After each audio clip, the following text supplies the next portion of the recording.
Napakasarap ng ating ulam for today's video. Hello guys, magandang araw. So yung panibagong vlog naman tayo ulit ngayon, no?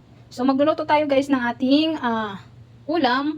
Ang aking lulutuin is yung chicken curry. So yan guys, ano. So meron tayong ditong manok. Pinarito ko na rin yung ating patatas tsaka carrot. Tapos yung ating bawang, bell pepper, luya. At syempre yung ating gata, itong ating gagamitin, ano. Tapos ito yung gagamitin kong powder, yung curry powder. Ito siya guys. So start na tayo. Ayan, nagpainit na rin tayo ng ating kaldero dyan, ano. Ilagay ko na yung ating bawang. So mahirap talaga mag-video kapag isa na yung ating kamay na ginagamit, ano. So yung ano lang natin siya. Igisa lang natin siya hanggang sa maging light brown. At saka natin isunod yung ating buyas. Pati yung ating luya para sama-sama na rin siyang mag-isa. Itangkot lang natin siya guys. Hanggang sa maging ano siya.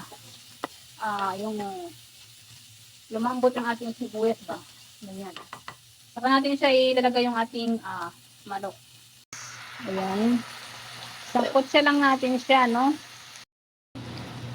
So yan guys, nag-iba na yung kulay ng ating manok. So timpla natin siya ng patis para magkaroon siya ng lasa. Tapos yung ating paminta. Ayan. So marami po akong maglagay ng paminta, no? Saka natin siyang hahaluin yung ating chicken curry. Ayan. Sarap-sarap na guys, so kahit hindi pa luto. Talagang mapapa-underize ka nito. So ayan, halo natin siya, balikan natin siya mamaya, takpan muna natin. So ayan guys, ano, kumukulo na yung ating manok. So ilagay na natin yung ating curry powder na kulay red ang aking ginamit. Tinunaw ko siya para lumambot na rin yung ating manok. Ayan. So ayan, lang natin siyang nakaganyan. Kukuluan pa natin siya hanggang sa lumambot pa yung ating manok. Ayan na guys, kumukulo na yung ating chicken curry. Ayan, oh. Pulang-pula talaga siya guys, ano. So kakaibang kulay ng chicken curry yung ating ginamit. So pwede na natin siyang ilagay yung ating gata. Kasi ayan, malapit na rin din itong maluto, ano. Malambot ng mabilis lang naman talaga maluto yung ating manok. Kasi hindi naman siya hindi kagaya ng mga pork na matigas. So ito manok naman. So dinagay ko na yung ating gata. Pure na gata talaga yan guys, yung ating ginamit. Tapos ayan lang natin siyang kumulo pa, no. So balikan natin siya. So yun guys, kumukulo na. Wow!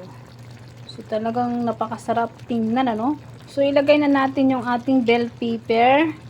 Pwede na natin siyang ilagay kasi malambot na siya. Kung makikita nyo guys, napaka creamy yung ating chicken curry. So ayan. Pwede na rin natin ilagay yung ating piniritong patatas at saka carrots. Ayan yung naiwan pa yung isa. Ayan. Halu-haluin lang natin siya guys, ano.